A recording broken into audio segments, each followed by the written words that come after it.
的 Yuki， 我今年是担任今年的队长。然后在我左手边的这是赖赖，他是今年我的助手，他是副队长，请大家多多指教。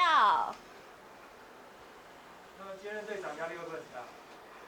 其实我觉得没有什么压力耶，因为我觉得在团里的大家其实都可以把自己照顾得很好以外，然后大家其实都蛮互相帮忙的，也都很热心，所以其实我觉得我这个角色可能就是一点怎么讲？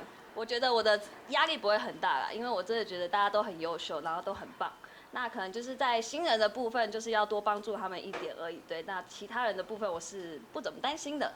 那可以帮我们讲一下，就是今年这个新的衣服好像蛮有特色的。我们今年新的制服，大家可以先看到的是颜色的部分，我们今年用的是有点粉橘色的。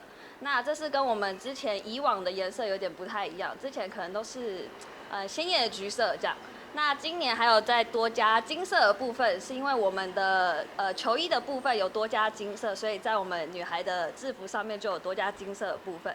然后再来是大家看到的这个白色的网织，然后呢，这也是算是我们今年比较有突破的地方。然后我们今年的制服有3款，那有一款是有做像我身上这个是车库的部分。那今年这个网子的意思就是希望可以网罗大家的心。我是柔一，然后我之前是桃园球场女球童，那因为很喜欢球场气氛，所以就选择加入同一。棒球，因为他之前本来是 City Girls， 对不对？对，我觉得。对，然后后来 City Girls 因为活动没有那么多，然后因为他就真的很热爱棒球，所以他就去联盟应征了球童这样子。对，所以是真的很爱看棒球。大家好，我是 Maggie， 也可以叫我小美。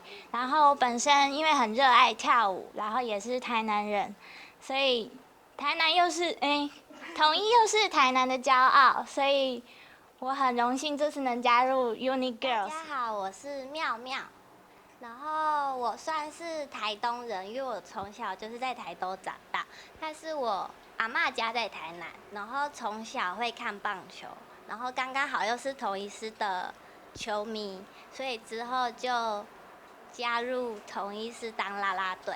然后以前一开始我是在台南棒球场当工读生。联盟的公主。对。